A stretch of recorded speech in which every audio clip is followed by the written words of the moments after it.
প্রত্যেক সৃষ্টিজীবকে আল্লাহ এক একটা লিমিটেশন দিয়ে তৈরি করেছে, এক একটা সীমাবদ্ধতা দিয়ে তৈরি করেছে, এক একজনের এক এক জগৎ এবং খুবই সীমাবদ্ধ জগৎ। আপনি আমাকে যেভাবে দেখতেছেন এইভাবে কুকুর আমাদের দেখে না। যে আমি আব্দুল্লাহ, আমার চেহারা এরকম, আমার দাড়ি এরকম, আমি এতটুকু লম্বা, আমি এতটুকু মোটা, চেহারা দেখে চিনবেন এটা আব্দুল্লাহ, এটা কুকুর চিনতে পারে না। যে চেহারা দেখে চিনবে, ও গন্ধ দেখে চিনে যে এটা আব্দুল্লাহর গন্ধ, এটা অমুকের গায়ের গন্ধ, এটা অমুকের গন্ধ। তো ওকে আল্লাহ সুবহানাহু ওয়া তাআলা চিনার ক্ষমতা দিয়েছে, সূক্ষ্মতা দিয়েছে গন্ধে, মানুষের চেয়ে 10,000 গুণ। মানুষের তৈরি যন্ত্র ওই মানের গন্ধ ধরতে পারবে না। এটা ক্যান্সার সেলের কি গন্ধ হয় মানুষ তো জানেই না, যন্ত্রও জানে না, বিজ্ঞানীরাও জানে না, ওটাও কুকুর ধরতে পারে।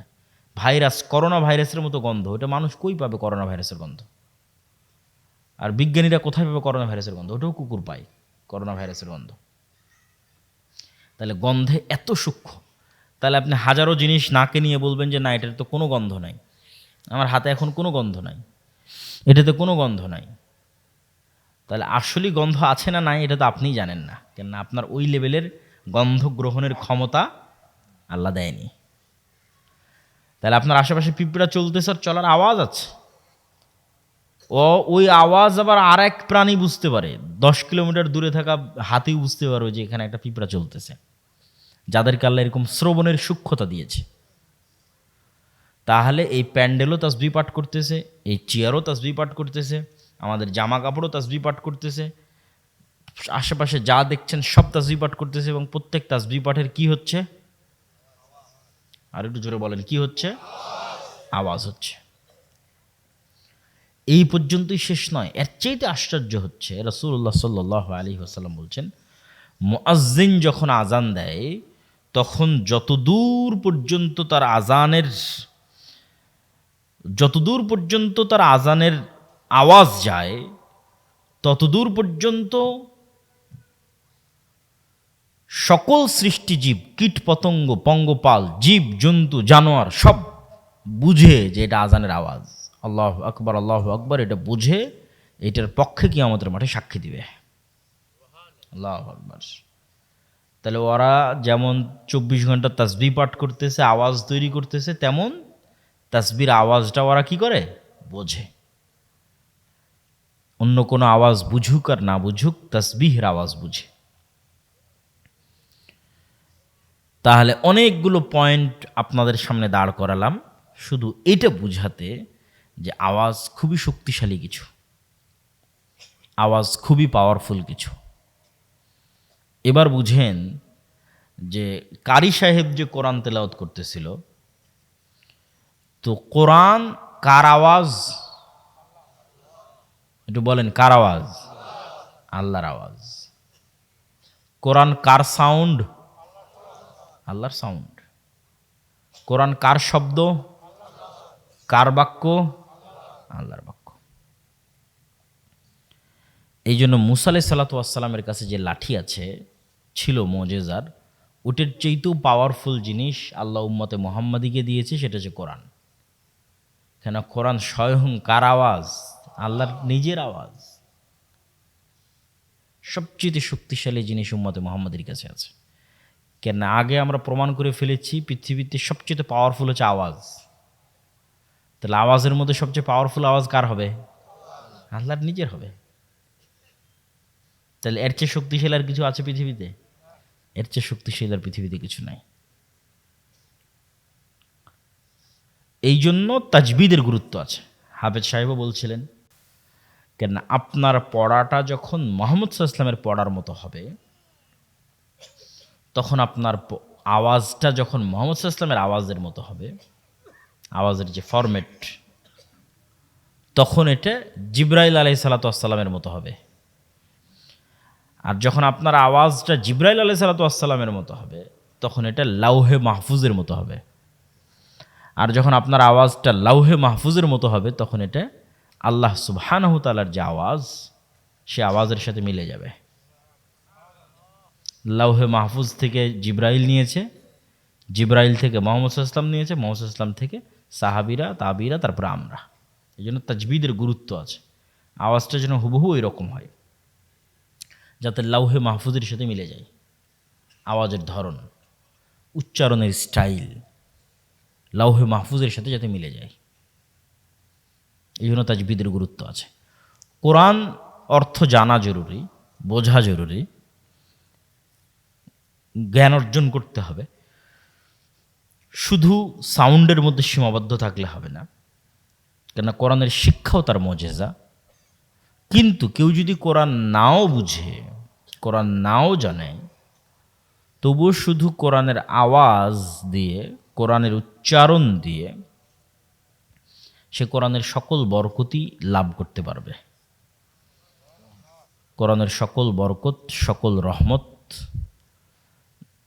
তার জীবনে, তার ব্যবসা বাণিজ্যে, তার বাড়িতে, সকল ক্ষেত্রে শুধু এই আওয়াজ দিয়েও উপকার লাভ করা সম্ভব। তাহলে আমরা বলছিলাম জিকির, সর্বশ্রেষ্ঠ জিকির তাহলে কোরআন। সর্বশ্রেষ্ঠ জিকির তাহলে কি? কোরআন। আশা করি বুঝে গেছেন যে সর্বশ্রেষ্ঠ জিকির কোরআন। এবার আসি জিকির দোয়ার চেয়েও শ্রেষ্ঠ। দোয়া করাও ইবাদত, কিন্তু দোয়া করার চেয়েও শ্রেষ্ঠ ইবাদত হচ্ছে জিকির। কারণ হচ্ছে যে এই প্যান্ডেলের, এই আসমান জমিনের, এই গাছপালার, এই জীবজন্তুর আল্লাহর কাছে কোনো চাওয়া আছে? আল্লাহর কাছে কোনো চাওয়া নাই। ফেরেশতাদের আল্লাহর কাছে কোনো চাওয়া আছে? নাই। ফেরেশতারা যদি দোয়া করে তাও এটা মুমিন মুসলমানদের জন্য দোয়া করে, ওদের নিজেদের জন্য কোনো চাওয়া নেই। না টাকা পয়সার দরকার, না খাবার দাবারের দরকার, না কোনো অসুখ বিসুখ, চাওয়া নাই। তাহলে ফেরেশতাদের ইবাদত এবং আশেপাশের সকল সৃষ্টিজীবের ইবাদত আসলে জিকির, তাসবিহ। আর আমরা মানুষেরা জিকিরও করি, দোয়াও করি। দোয়ার চেয়ে জিকির কেন শ্রেষ্ঠ? দোয়ার মধ্যে মানুষের নিজের স্বার্থ বেশি আছে। আল্লাহ আমাকে এটা দাও, আল্লাহ আমার এটা দরকার, আল্লাহ আমার ওইটা দরকার। আর যখন আপনি জিকির করছেন তখন এটা নিঃস্বার্থ আল্লাহর জন্য। আল্লাহু আকবার, এই কথার মধ্যে কোনো চাওয়া আছে? নাই।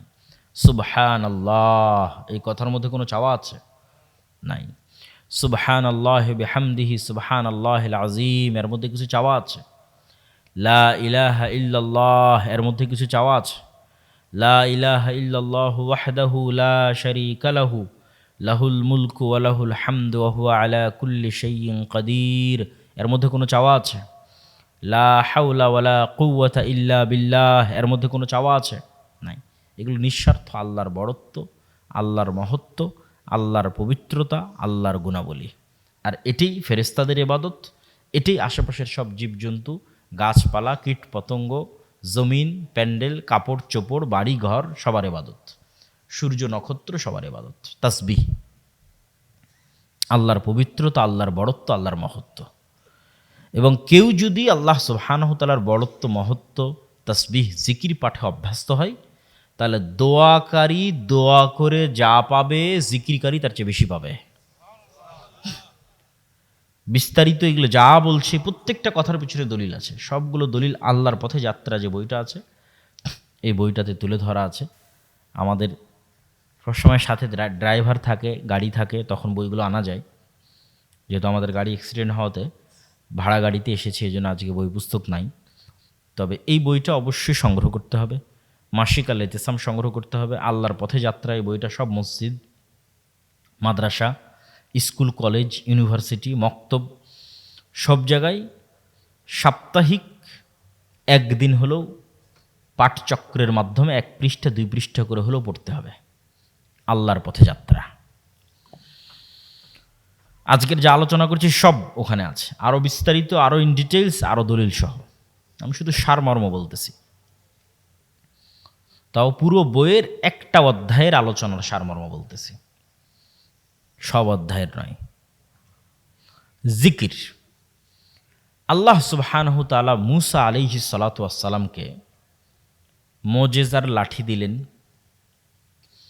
হাত দিলেন, যেই হাত বগলের মধ্যে থেকে বের হলে জলজল করবে। জিহ্বায় তোতলামি ছিল, সেই তোতলামি ভালো করে দিলেন। ভাইকে সাথে দরকার ছিল, ভাইকে সাথে দিয়ে দিলেন। সব কিছু দেওয়ার পর আল্লাহ সুবহানাহু তাআলা বলতেছেন, ওয়ালা তানিয়া ফি জিক্রি, তুমি আমাকে স্মরণ করতে ভুলিও না। তো আল্লাহ সুবহানাহু তাআলা যে স্মরণ করতে ভুলতে নিষেধ করলেন, এর কারণটা কি? এর কারণ হচ্ছে, কল্পনা করেন যে মুহাম্মদ সাল্লাল্লাহু আলাইহি ওয়াসাল্লাম 1 সপ্তাহ যাবৎ সালাত আদায় করেনি, আল্লাহ সুবহানাহু ওয়া তাআলাকে স্মরণ করেনি। সালাত তো আল্লাহকে স্মরণ করার একটা মাধ্যম, আমরা আগেই বলেছি। সালাতও আদায় করেনি, জিকিরও করেনি। 1 সপ্তাহ 10 দিন পার হয়ে গেছে। এখন আজকে মুসা আলাইহিস সালাতু ওয়াস সালাম লাঠি ছাড়ছে, লাঠি আর সাপ হয় না। বগল থেকে হাত বের করছে, হাত আর জ্বলজ্বল করে না।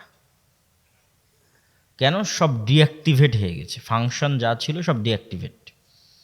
কেন ডিঅ্যাক্টিভেট? এই কালব মূল জায়গা থেকে ডিসকানেক্টেড হয়ে গেছে।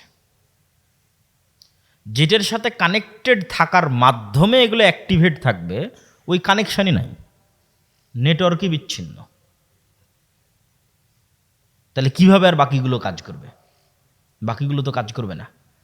বাকি ফাংশনগুলো তখনই অ্যাক্টিভেট থাকবে যখন মুসা আলাইহিস সালামের নিজের কালব আল্লাহ সুবহানাহু ওয়া তাআলার সাথে সালাত এবং জিকিরের মাধ্যমে কানেক্টেড থাকবে। আল্লাহু আকবার। এটা আল্লাহ কোরআনে বলেছে, ওয়ালা তানিয়া ফি জিক্রি, যে সব ঠিক থাকবে যদি তুমি আমার সাথে সম্পৃক্ত থাকো। আমার সাথে সম্পর্ক নাই তো আর কোনো কিছুর কোনো বেল নাই, কোনো দাম নাই। মুসা আলাইহিস সালাতু ওয়াস সালাম এর মতো নবীর ক্ষেত্রে জিকির, আল্লাহ সুবহানাহু ওয়া তাআলার সাথে কানেক্টেড থাকার এত গুরুত্ব। জিকির এবং সালাত, এই দুই আলোচনার প্রথম অংশ জিকির। জিকিরের ক্ষেত্রে সর্বশ্রেষ্ঠ সময় হচ্ছে সকাল সন্ধ্যার জিকির। সন্ধ্যার জিকির মানে কি? মাগরিবের আগে না মাগরিবের পরে? কে বলতো? সূর্য ডোবার পূর্বে। এবং সকালের জিকির মানে সূর্য ওঠার পূর্বে।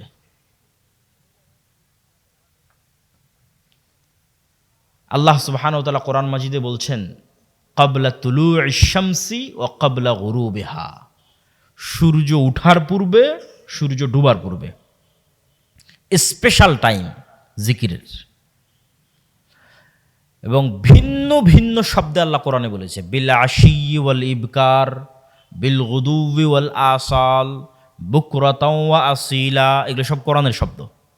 আর প্রত্যেকটাতেই বলা হচ্ছে তোমরা সকালে সন্ধ্যায় জিকির করো, সকালে সন্ধ্যায় জিকির করো, সকালে সন্ধ্যায় তাসবিহ পাঠ করো, সকালে সন্ধ্যায় তাসবিহ পাঠ করো। জাকারিয়া আলাইহিস সালাতু ওয়াস সালাম কুল্লামা দাখালা আলাইহা জাকারিয়াল মিহরাব ওয়াজাদা ইনদাহা রিজকা ক্বালা ইয়া মারইয়ামু আন্না লাকি হাযা ক্বালাত হিয়া মিন ইনদিল্লাহ ইন্নাল্লাহা ইয়ারযুকু মান ইয়াশা বিগাইরি হিসাব। যখনই জাকারিয়া আলাইহিস সালাতু ওয়াস সালাম মারিয়ামের নিকটে যান, দেখেন যে অসময়ের ফলমূল, অসময়ের রিজিক। বলেন, মারিয়াম এগুলো সব কোথায় থেকে এসেছে? বললেন, আল্লাহর পক্ষ থেকে এসেছে। আল্লাহ যাকে ইচ্ছা তাকে বেহিসাব রিজিক দান করতে পারেন। হুনালিকা দাআ জাকারিয়া রাব্বাহ, ওখানেই জাকারিয়া আলাইহিস সালাতু ওয়াস সালাম সালাতে দাঁড়িয়ে গেলেন আল্লাহকে এটা বলতে যে, আল্লাহ, আমার যদি এরকম একটা সন্তান হতো। আমি তো বৃদ্ধ, স্ত্রী তো বন্ধে, কিন্তু মনের স্বাদ। আল্লাহ সুবহানাহু ওয়া তাআলা সাথে সাথে তাকে সুসংবাদ দিলেন যে তোমার সন্তান হবে, তার নাম ইয়াহিয়া। তখন আল্লাহ সুবহানাহু ওয়া তাআলাকে জাকারিয়া আলাইহিস সালাতু ওয়াস সালাম বলতেছেন যে তার বিশ্বাস হয় না, কিভাবে সন্তান হবে, আলামত বলেন। আয়াতুহা আল্লাহ তুকাল্লিমান নাসা, তোমার যে সন্তান হবে এটার আলামত হচ্ছে, চিহ্ন হচ্ছে মুখ বন্ধ, কোনো মানুষের সাথে কোনো কথা নাই। এটা একটা সিয়াম, এটা একটা রোজা। আমরা 3 নাম্বার আলোচনা করব, সিয়াম বা রোজা, বিরত থাকা। মারিয়াম আলাইহিস সালাতু ওয়াস সালাম যখন ঈসা আলাইহিস সালাতু ওয়াস সালামকে কোলে করে লোকালয়ে আসলেন, মানুষজন ওনাকে জিজ্ঞেস করছে, ছেলে কিভাবে হলো? উনি বলছেন, ইন্নী নাযারতু লির রহমানি সাওমা ফালান উকাল্লিমাল ইয়াওমা ইনসিয়া। আমি আল্লাহর নামে আজকে সিয়াম রেখেছি, এই জন্য আজকে কথা বলবো না, শাব্দিক অনুবাদ করতেছি। তাহলে সিয়াম মানে বিরত থাকা, মানে আল্লাহর নামে আজকে মুখ বন্ধ করেছি, ফলত আজকে আমি আর কোনো কথা বলবো না। তারপরে উনি ওনার বাচ্চার দিকে ইশারা করলেন, ওটা ভিন্ন ঘটনা। ঠিক জাকারিয়া আলাইহিস সালাতু ওয়াস সালামকে আল্লাহ বলছেন মুখ বন্ধ, সিয়াম চলবে মুখের। আর কি চলবে? যেমন দুনিয়ার কোনো মানুষের সাথে কোনো প্রকারের কথা হবে না, সব কথা বন্ধ, ঠিক তার বিপরীতে তোমার মুখ দিয়ে সকালে সন্ধ্যায় শুধু আল্লাহর জিকির উচ্চারিত হবে, আল্লাহু আকবার। এটাই আলামত। আল্লাহ কোরআনের মধ্যে বলছে যে তোমার সন্তান হবে, আর আলামতই হচ্ছে দুনিয়ার সব অপ্রয়োজনীয় কথা বাদ, আর শুধু মুখ ব্যবহৃত হবে সকালে সন্ধ্যায় আল্লাহর জিকিরে।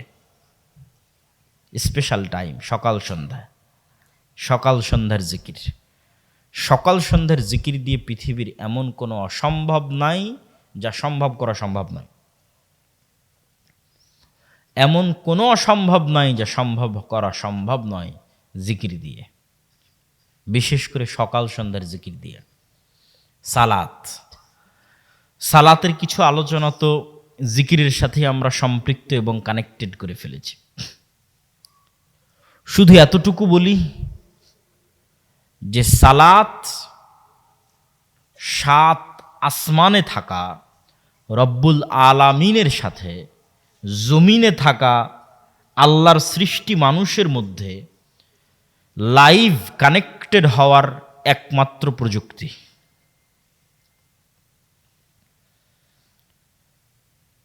যে আপনি আছেন জমিনে আর আল্লাহ সুবহানাহু তাআলা আছেন আরশে। কত লক্ষ কত কোটি কিলোমিটার কেউ জানে না। এ এক মহাশূন্য, এক আসমানের নিচে, যেটাই বিজ্ঞানীরা বের করতে পারেনি। এভাবে সাত আসমান। তাহলে সাত আসমানে থাকা রব্বুল আলামিনের সাথে জমিনে থাকা এক ক্ষুদ্র সৃষ্টিজীব লাইভ কানেক্টেড হবে। তার একমাত্র প্রযুক্তির নাম কি? একটু জোরে বলেন তো কি? সালাত। একমাত্র প্রযুক্তি। ওই নির্ধারিত টাইমে, নির্ধারিত সময়ে, নির্ধারিত ফরম্যাটে, নির্ধারিত অবস্থায় যদি কেউ দাঁড়িয়ে যায়, আর ওর চক্ষু যদি সিজদার দৃষ্টিতে থাকে, অন্তরে যদি দুনিয়ার কোনো কথা না থাকে, আল্লাহর সাথে কানেক্টেড থাকে, তাহলে আল্লাহ সুবহানাহু তাআলাও নূরের পর্দা সরিয়ে বান্দার সাথে লাইভ মুখোমুখি হয়ে যান।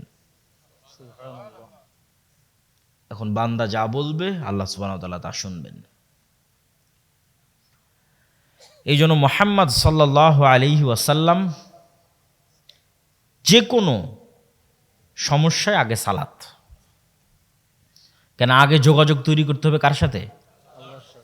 আগে তো আল্লাহকে বলতে হবে। তাহলে আমরা যেমন এখন যে কোনো বিপদে পড়লে ফোন উঠিয়ে ফেলি, একে ফোন দেবো, ওকে ফোন দেবো, ওকে ফোন দেবো। কেন? ফোনের মাধ্যমে তো আপনি লাইভ কানেক্টেড হয়ে যাচ্ছেন, হোয়াটসঅ্যাপ কল দিয়ে লাইভ চলে যাচ্ছেন, ফেসবুকে দিয়ে লাইভ চলে যাচ্ছেন, সরাসরি মানুষের সাথে কানেক্টেড হয়ে যাচ্ছেন।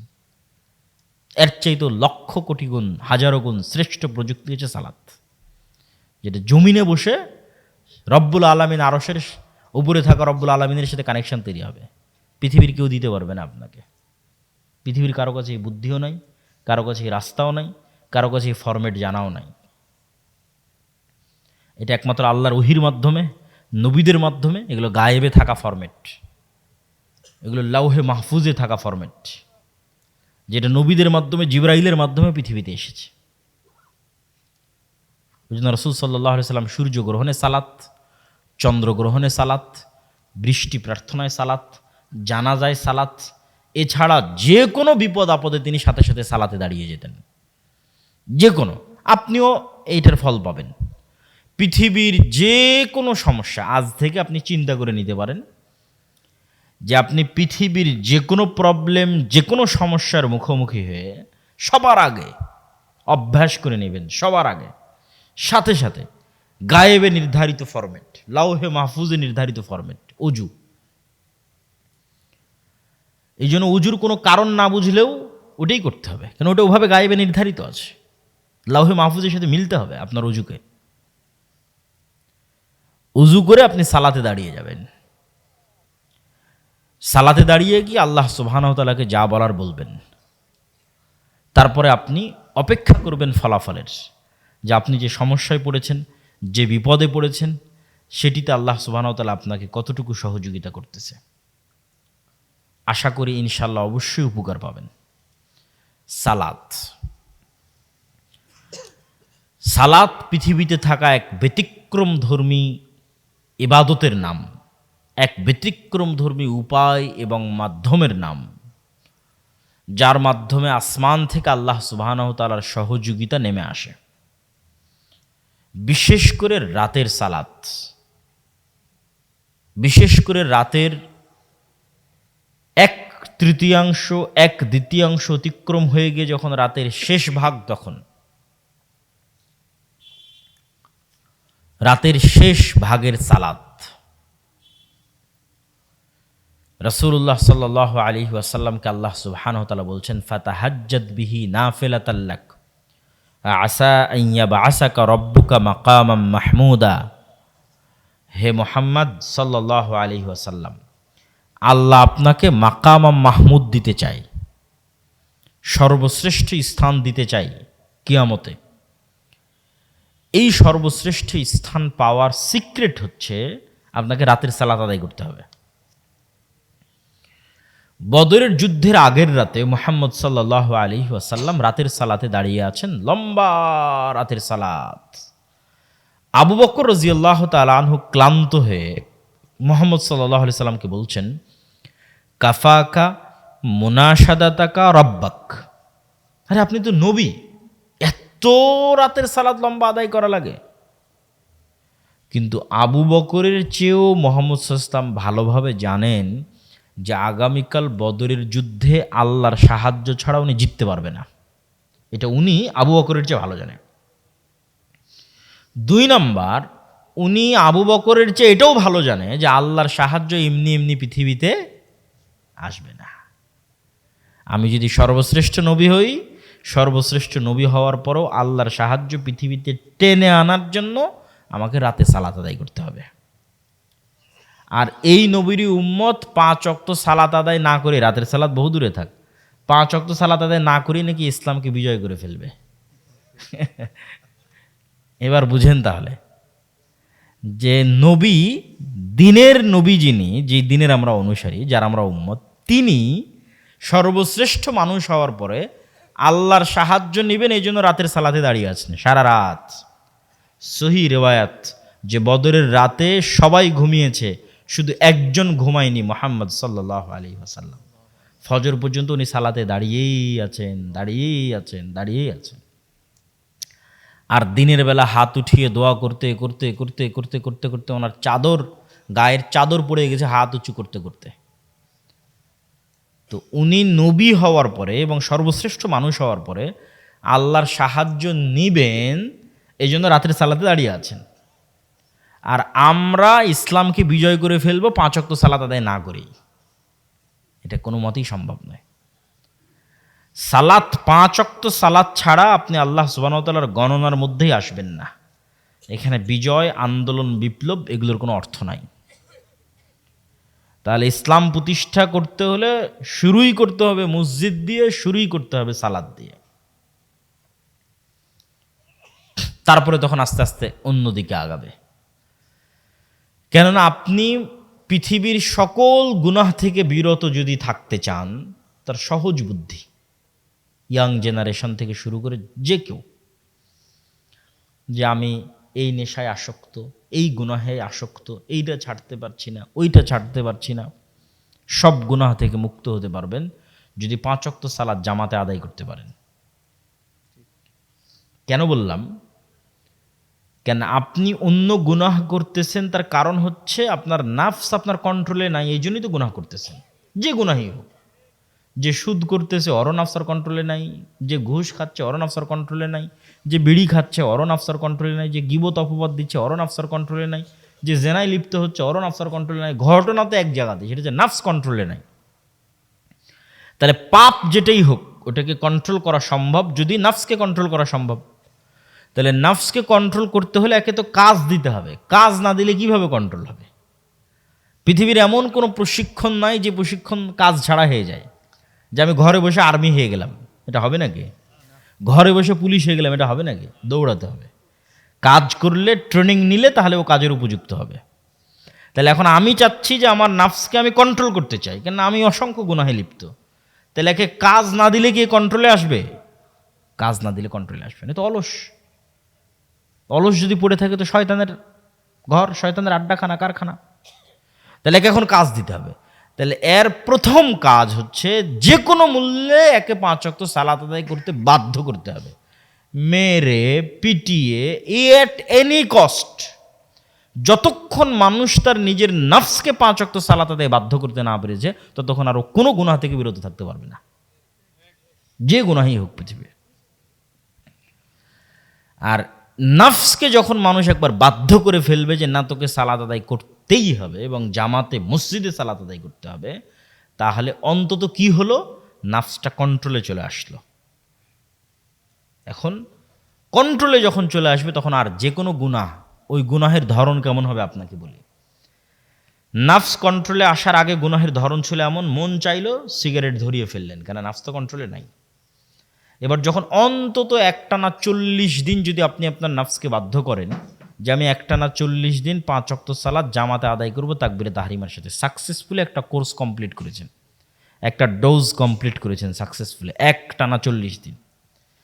এই 40 দিনের পর যখন আপনি সিগারেট বা বিড়ি ধরাতে যাবেন, তখন অন্তত 10 বার আপনি চিন্তা করার সুযোগ পাবেন যে খাবো না খাবো না।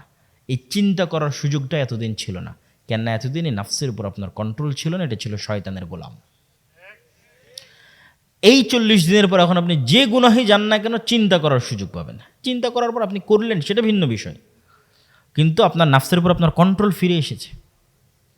এই জন্য পৃথিবীর সকল গুনাহ থেকে মুক্ত হওয়ার সিক্রেট হচ্ছে 5 ওয়াক্ত সালাত। 5 ওয়াক্ত সালাত আদায় করতেই হবে। 5 ওয়াক্ত সালাত ছাড়া উম্মতে মুহাম্মাদির বাঁচার কোনো রাস্তা নাই। আর বড় মহৎ কিছু করতে চাইলে, বিশাল বিজয় অর্জন করতে চাইলে, যেমন মুহাম্মদ সাল্লাল্লাহু আলাইহি ওয়াসাল্লামকে আল্লাহ শর্ত দিয়েছে মাকাম মাহমুদ, লাগবে রাতের সালাত, এরকম উম্মতে মুহাম্মাদি বিশাল কোনো বিজয় অর্জন করতে চায়, রাতের সালাত লাগবে। সাহাবীরা 5 ওয়াক্ত সালাতের পরেও রাতের সালাতে অভ্যাসী ছিলেন। রাতের সালাতের পরেও তারা কোরআন তেলাওয়াতে, সালাতের পরেও তারা কোরআন তেলাওয়াতে অভ্যাসী ছিলেন। সম্মানিত উপস্থিতি, আমরা আমাদের বক্তব্যের তৃতীয় পয়েন্ট, সিয়াম। আজকে সিয়াম বাছাই করতাম না, শুধু একটা কারণে বাছাই করেছি, আগামীকাল অথবা পরশুদিন থেকে শাবান মাস শুরু হচ্ছে এবং রাসূলুল্লাহ সাল্লাল্লাহু আলাইহি ওয়াসাল্লাম রমাজানের বাইরে আর যে মাসে সবচেয়ে বেশি সিয়াম পালন করতেন সে মাসের নাম শাবান মাস। শাবান মাসে রাসূল সাল্লাল্লাহু আলাইহি ওয়াসাল্লাম সবচেয়ে বেশি সিয়াম পালন করতেন। এর কারণ হচ্ছে তিনি সপ্তাহে যে 2 দিন সিয়াম পালন করতেন, এই 2 দিন সিয়ামের কারণ হচ্ছে এই 2 দিনে সাপ্তাহিক আমল আল্লাহ সুবহানাহু ওয়া তাআলার দরবারে তুলে ধরা হতো। আর শাবান মাসে সারা বছরের আমল আল্লাহ সুবহানাহু ওয়া তাআলার নিকটে তুলে ধরা হয়। এই জন্য তিনি চাইতেন যে যখন আমার আমল আল্লাহ সুবহানাহু ওয়া তাআলার নিকটে তুলে ধরা হবে তখন যেন আমি অন্তত সিয়াম অবস্থায় থাকি। এই জন্য আয়েশা রাদিয়াল্লাহু তাআলা আনহা বলছে, আব্দুল্লাহ বিন আব্বাস বলছে যে আল্লাহর নবী কোনো মাসে পূর্ণ সিয়াম রাখেনি, শুধু 1 মাস রমাজান, আর কোনো মাসে পূর্ণ সিয়াম রাখেনি, মনে রাখেন, শুধু রমাজানে পূর্ণ সিয়াম রেখেছে। মানে শাবানেও পূর্ণ সিয়াম রাখা যাবে না, জায়েজ নয়। এটা আয়েশা রাদিয়াল্লাহু তাআলার স্পষ্ট হাদিস, আব্দুল্লাহ বিন আব্বাসের স্পষ্ট হাদিস যে কোনো মাসে পূর্ণ সিয়াম রাখেননি, শুধু একটা মাস পূর্ণ সিয়াম রেখেছেন, রমাজান। আর রমাজানের পরে সবচেয়ে বেশি সিয়াম রেখেছেন যে মাসে, সেটা শাবান মাস। তাহলে শাবান মাসে সবচেয়ে বেশি সিয়াম হবে, কিন্তু পূর্ণ নয়। লা তুকদ্দিমু রমাদান বিয়াউমিন আও ইয়াউমাইনি। শাবান মাসে সিয়াম রাখতে রাখতে রাখতে রাখতে রমজানের সাথে মিলিয়ে দেওয়া যাবে না, বাধ্যতামূলক রমাজানের 1-2 দিন আগে গ্যাপ দিতে হবে শাবানের সিয়ামের। সিয়াম আল্লাহ সুবহানাহু তাআলার নিকটে প্রিয় কেন? সিয়াম গুনাহের কাফফারা। আপনি দেখেন যত গুনাহ আমরা দুনিয়াতে, আল্লাহ যত গুনাহের কাফফারা নেওয়ার ব্যবস্থা করে দিয়েছে দুনিয়াতে, প্রত্যেক গুনাহের কাফারা 1 নম্বরে শুরু হয় টাকা দিয়ে, আর 2 নম্বরে শেষ হয় সিয়াম দিয়ে। আপনি মিলিয়ে নিন আমার কথা কি, কোরআন পড়েন, হাদিস পড়েন, যেখানে যাবেন শুরু হবে টাকা দিয়ে, শেষ হবে সিয়াম দিয়ে। যেমন রমাজান মাসে কেউ দিনের বেলা স্ত্রীর কাছে গেছে, সাংসারিক জীবনে গুনাহ, আল্লাহ বলছেন এই গুনাহের কাফারা কি, টাকা দিয়ে গোলাম আজাদ করো। বলছে আল্লাহ আমার তো এত টাকা নাই। 60 জন মিসকিনকে খাওয়াও, আল্লাহ আমার তো এত টাকা নাই। তাহলে একটানা 60 দিন সিয়াম রাখো, তাহলে গুনাহের কাফারা শেষে এসে কোথায় ঠেকলো? সিয়ামে। কেউ কসম করেছে, দিয়ে কসম ভঙ্গ করে দিয়েছে, মিথ্যা কসম করেছে, শাস্তি শুরু হবে টাকা দিয়ে, শেষ হয়েছে সিয়াম দিয়ে, যে 3 দিন সিয়াম পালন করো। হজ এবং ওমরার মধ্যে কোনো একটা ইবাদতের ত্রুটি হয়ে গেছে, ছুটে গেছে, ভুলে গেছে, শুরু হবে দুম্বা খাসি কুরবানি করার মাধ্যমে, শেষ হবে সিয়াম রাখার মাধ্যমে। 10 দিন সিয়াম রাখো, 3 দিন হজ অবস্থায়, 7 দিন বাড়িতে এসে। ভুলবশত কাউকে হত্যা করে ফেলেছে, দিয়াত, জরিমানা প্রথম শুরু হবে টাকা দিয়ে, দিয়াত, টাকা জরিমানা দাও। ভুলবশত মানুষকে হত্যা করেছে, টাকা নাই, গরিব মানুষ কি করবে? এবার গুনাহের কাফারা হবে সিয়াম দিয়ে। তাহলে দুনিয়াতেই গুনাহের কাফারার ব্যবস্থা আল্লাহ করে দেওয়ার একটা মাধ্যম করেছেন, তার নাম কি? সিয়াম। তাহলে সিয়াম দিয়ে গুনাহ মিটে যায়, বলেন আল্লাহু আকবার। সিয়াম গুনাহ মিটে যাওয়ার একটা মাধ্যম, এটা আল্লাহই তৈরি করেছেন। রাসূলুল্লাহ সাল্লাল্লাহু আলাইহি ওয়াসাল্লাম বলেন, মান সামা ইয়াওমান ফি সাবিলিল্লাহ বা'আদাল্লাহু লাহু ওয়াজহাহু আনিন নারি 70 খরিফান। এক রিওয়ায়াতে আছে মিআত আম, আর এক রিওয়ায়াতে আছে বাইনাস সামাই ওয়াল আরজ। বলছে কেউ যদি একদিন আল্লাহর সন্তুষ্টির জন্য সিয়াম পালন করে, তাহলে তার এই চেহারাকে আল্লাহ জাহান্নামের আগুন থেকে দূরে সরিয়ে দিবেন। এক রিওয়ায়াতে 70 বছরের পথ, এক রিওয়ায়াতে 100 বছরের পথ, এক রিওয়ায়াতে আসমান আর জমিনের মধ্যে যে দূরত্ব আছে, এই দূরত্ব সমপরিমাণ। তাহলে সিয়াম কি পরিমাণ গুরুত্বপূর্ণ ইবাদত। সিয়ামেরও সবচেয়ে বড় উপকারিতা হচ্ছে মানুষের নফসকে কন্ট্রোলে রাখতে সিয়াম সহযোগিতা করে। কিভাবে? ইবনুল কাইয়িম রাহিমাহুল্লাহ বলছেন, মানুষ যখন পেট পূর্ণ করে খাবার নেয়, গ্রহণ করে, তখন রক্তনালীগুলো ফোলা থাকে, রক্তনালীর মধ্যে দিয়ে শয়তানের প্রবেশদ্বার বিশাল উন্মুক্ত থাকে। আল্লাহর নবী আরেক হাদিসে বলেছে, ইয়াজরি মাজরাদ দাম, শয়তান রক্তনালী দিয়ে চলাচল করে। আর পেট পূর্ণ থাকলে রক্তনালী বেশি ওপেন থাকে, তাহলে শয়তান বেশি ঢুকতে পারবে। তাহলে অন্তরে খারাপ কাজের চিন্তা, ইবাদতের অনীহা, অলসতা সবচেয়ে বেশি হবে যখন পেট পূর্ণ। আর যখন পেট ক্ষুধার্ত, খাবার নাই, তখন রক্ত সঞ্চালনের যে রাস্তাগুলো, এগুলো সংকুচিত হয়ে গেছে। আর যেহেতু ওই রাস্তা দিয়ে শয়তান ঢুকে, তাহলে শয়তানের ঢোকাও গিয়ে গেছে, কমে গেছে। শয়তানের ঢোকা যেহেতু কমে গেছে, তখন নফসের উপর কন্ট্রোলও মানুষের প্রতিষ্ঠিত হবে, মজবুত হবে, শক্তিশালী হবে। এমনিতেই তো খাওয়া থেকে বিরত থাকা নফসের বিরুদ্ধে যুদ্ধ, এটা একটা যুদ্ধ। আর অন্য ধর্মের সওম এবং মুসলমানদের সওমের মধ্যে পার্থক্য হচ্ছে, অন্য ধর্মের সিয়ামে শুধু খাবারে ফোকাস করা হয়, আর মুসলমানদের সিয়ামে শুধু খাবারে ফোকাস নয়। আজকে এই বক্তব্য থেকে শিখে যান, সিয়ামের 3টে স্তর। এক, সর্বনিম্ন, যেটা মিস করলে সিয়ামই বাদ হয়ে যাবে। সর্বনিম্ন স্তর, যেটা মিস করলে সিয়ামই বাদ, সেটা যে পেট এবং লজ্জা স্থানকে সিয়াম রাখা। লস্ত আছে, বলেন আল্লাহু আকবার। চোখ অশ্লীল দৃশ্য দেখা থেকে বিরত আছে, সিয়াম আছে, কিন্তু এই চোখকে কাজে লাগিয়ে কোরআন তেলাওয়াতে ব্যস্ত আছে। আল্লাহু আকবার। এইভাবে যখন পুরো শরীরের সকল অঙ্গ প্রত্যঙ্গ শুধু গুনাহ থেকে বিরত থাকলো না, শুধু খাবার থেকে বিরত থাকলো না, সবগুলোকে আল্লাহর ইবাদতে কাজে লাগানো হলো, এটা হলো সর্বশ্রেষ্ঠ সিয়াম পালনকারী, সর্বোত্তম সিয়াম পালনকারী। ওই সিয়াম পালনকারী হওয়ার চেষ্টা করতে হবে।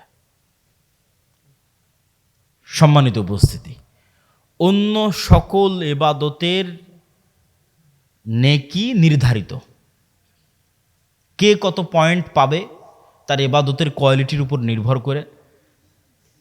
এটা আল্লাহর পক্ষ থেকে নির্ধারিত, ফেরেশতারা সেভাবেই লিখবে। কুল্লু বানি আদম ইউজাফু হাসানাতুহু, প্রত্যেক আদম সন্তানের নেকি বাড়তে থাকবে বেআশরি আমসালিহা, 10 গুণ করে, ইলা সাবিঈ মিয়া, 700 গুণ পর্যন্ত। এইটা একটা নির্ধারিত ফরম্যাট। সালাতের নেকি 10 গুণ থেকে 700 গুণ পর্যন্ত বাড়বে। কিভাবে বাড়বে, কেমনে বাড়বে, আল্লাহ সুবহানাহু ওয়া তাআলার পক্ষ থেকে ফেরেশতাদেরকে জানানো আছে, নির্ধারিত আছে। সালাতের কোয়ালিটির উপর নির্ভর করবে, সালাতের মানের উপর নির্ভর করবে। কিন্তু সিয়ামের কোনো নির্ধারিত পয়েন্ট নাই। আস-সাওমুলি ওয়া আনা আজজি বিহি, সিয়াম শুধুই আমার জন্য, এর নেকি কি হবে এটা শুধু আমিই জানি, আমিই দিব। আল্লাহু আকবার। এই জন্য সিয়াম পালনকারীর দ্বিতীয় খুশির সময় হচ্ছে যখন সে তার রব্বুল আলামিনের সাথে সাক্ষাৎ করবে। কেন, তার সিয়ামের নির্ধারিত কোনো পয়েন্ট নাই, নির্ধারিত কোনো নেকি নাই, এটা তো রব্বুল আলামিন নিজে দিবেন। আস-সাওমুলি ওয়া আনা আজজি বিহি, কি দিবেন? এই খুশিতে, এই আনন্দে সিয়াম পালনকারীর দ্বিতীয় সর্বোচ্চ আনন্দের জায়গা হবে রব্বুল আলামিনের সাথে সাক্ষাতের সময়। এই জন্য সিয়াম পালনে আমাদেরকে অভ্যস্ত হতে হবে। আর শাবান মাস রমাজানের প্রস্তুতি, শাবান মাসের নফল সিয়ামকে নিশ্চিত থাকেন যে যত গুরুত্ব দিবে, রমাজানের সিয়াম ওর কাছে তার চেয়ে বেশি গুরুত্বপূর্ণ তার কাছে। আর যে দেখবেন শাবানের নফল সিয়ামই নাই, ওর কাছে আসলে রমাজানেরও কোনো গুরুত্ব নাই। আসলো আর গেল, কেমনে আসলো কেমনে গেল, 30 দিন ও নিজেও বুঝলো না। আর যে এখন থেকেই পূর্ব প্রস্তুতি নিচ্ছে যে না রমাজান আসতেছে, রমাজানের পূর্বে শাবান, আমি শাবানের নফল সিয়াম রাখবো এবং বেশি বেশি চেষ্টা করবে সিয়াম রাখার, এ খুব পূর্ণ প্রস্তুতির সাথে রমাজানে ঢুকবে। বলেন আল্লাহু আকবার। এবং রমাজানের মতো এই মহৎ মাস, আজকে যদিও রমাজানের উপর বক্তব্য দিইনি, আজকের বক্তব্যের মূল বিষয় আজকের সিয়াম দ্বারা নফল সিয়াম, শাবানের সিয়াম। তাহলে রমাজানের এই মহৎ মাসকে সে মূল্যায়ন করতে পারবে। এই জন্য রমাজানের প্রস্তুতি স্বরূপ কাল পরশু থেকেই শাবানের চাঁদ উঠে গেলে আমাদেরকে শাবান মাসের সিয়াম পালন করার চেষ্টা করতে বলেন ইনশাআল্লাহ। তাহলে আজকে আমরা 3টে বিষয় আলোচনা করলাম। এক, জিকির, সাউন্ড টেকনোলজি, আওয়াজ পৃথিবীর সবচেয়ে পাওয়ারফুল, সকাল সন্ধ্যের জিকির, যা দিয়ে সকল অসম্ভবকে সম্ভব করা যাবে। 2, সালাত, সলাতও জিকির।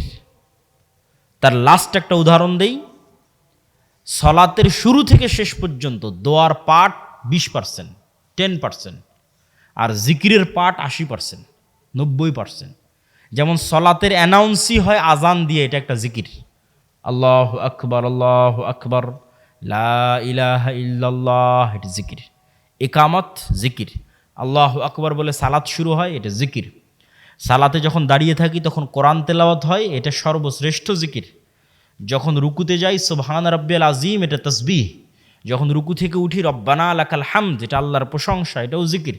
যখন আল্লাহু আকবার বলে সিজদায় যাই সুবহান রাব্বিয়াল আ'লা, ওটাও তাসবিহ। এভাবে পুরো সালাতের 80% পাঠ হচ্ছে আল্লাহর জিকির। সালাম ফিরার পূর্বে দোয়া করার সুযোগ পাওয়া যায়। তাহলে সালাতও জিকির। আসলে 24 ঘন্টা জিকির করা উচিত ছিল। আল্লাহ সুবহানাহু ওয়া তাআলা আমাদের উপর দয়া করে সর্বনিম্ন বাধ্য করেছেন কয়বার? 5 বার। এটা পূরণ না করলে আল্লাহ সুবহানাহু ওয়া তাআলার সাথে আমাদের কোনো সম্পর্ক নাই, আমাদের কোনো যোগাযোগ নাই। না আমরা মুসলমান, না আমরা মানুষ, না আল্লাহর বান্দা, না আল্লাহ সুবহানাহু, না আমরা কোথাও ভাগাড়ে পড়ে মরে গেলাম, না পুকুরে পড়ে মরে গেলাম, না আমি ক্ষতিগ্রস্ত আছি, না কষ্টে আছি, না দুঃখে আছি, এর সাথে আল্লাহর কোনো লেনাদেনা নাই। সকল প্রকার যোগাযোগ এবং কানেকশন বিচ্ছিন্ন। 3 নাম্বার সিয়াম, আল্লাহ সুবহানাহু ওয়া তাআলার নিকটে সবচেয়ে প্রিয় ইবাদত, এটা আজকে আমরা যুক্ত করেছি সামনে শাবান মাস রেখে।